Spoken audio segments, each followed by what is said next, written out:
Hello everyone. आज मैं आपके लिए एक और नई मोटिवेशन स्टोरी लेकर आई हूँ। कहा यह जाता है कि महात्मा बुद्ध की बातों को समझना बड़ा ही मुश्किल है। उनकी बातों में बहुत गहराई होती है, इसलिए हर कोई व्यक्ति उनकी बातों को समझ नहीं सकता।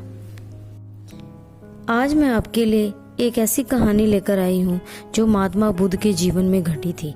एक बौद्ध भिक्षु के साथ एक अनहोनी हो गई थी, जिसके कारण उनको मांस खाना पड़ा था, लेकिन बौद्ध भिक्षु को मांस खाना वर्जित था।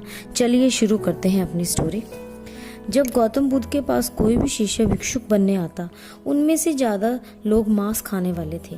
इसलिए इस चीज को देखकर महात्मा बुद्ध ने एक नियम बनाया कि उन्हें मांस खाना वर्जित है और जो भी उनके भिक्षा पात्र में उन्हें देगा कोई भी वो उनको खाना पड़ेगा। एक दिन भिक्षक भिक्षा मांगने गए और उस दिन उनको खाने के लिए कुछ भी नहीं मिला। कहा यह जाता है कि जो भी उनके भिक्षा पात्र में मिलेगा वो उनको खाना होगा। सभी भिक्षुक सारा भोजन भगवान भिक्षु के चरणों में रख देते थे और वे उस भोजन को बांट देते थे ताकि सबको कुछ ना कुछ खाने को जरूर मिले। वो भिक्षुक लौट रहे थे, उसी समय एक चील ने अपने पंजों में जकड़ा हुआ मांस ऊपर से नीचे गिराया, तो वो मांस जो है वो भिक्षा पात्र में गिर गया।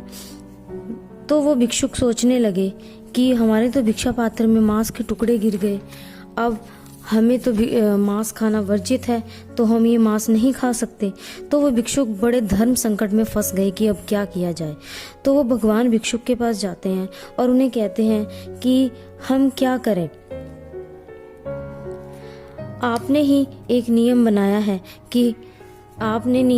है कि हमें जो भी भिक्षा पात्र में मिलेगा वो हमें खाना पड़ेगा, और दूसरा नियम ये कि हमें मांस खाना वर्जित है, लेकिन हम तो धर्म संकट में फंस गए कि हम क्या करें। तो महात्मा बुद्ध जो है दुविधा में पड़ जाते हैं और बुद्ध के पास जाते हैं, कहते हैं देखो पात्र में जो मांस मिला है, अब उसका क्या करें। अगर हम भिक्षा पात्र में मिला हुआ मांस खाते हैं तो एक नियम को तोड़ेंगे, अगर नहीं खाते तो दूसरा नियम तोड़ेंगे। अब आप बताइए हम क्या करें। तो भगवान बुद्ध जो है दुविधा में पड़ जाते हैं और वो डिसीजन लेने के लिए सोचने लगते हैं कि क्या किया जाए।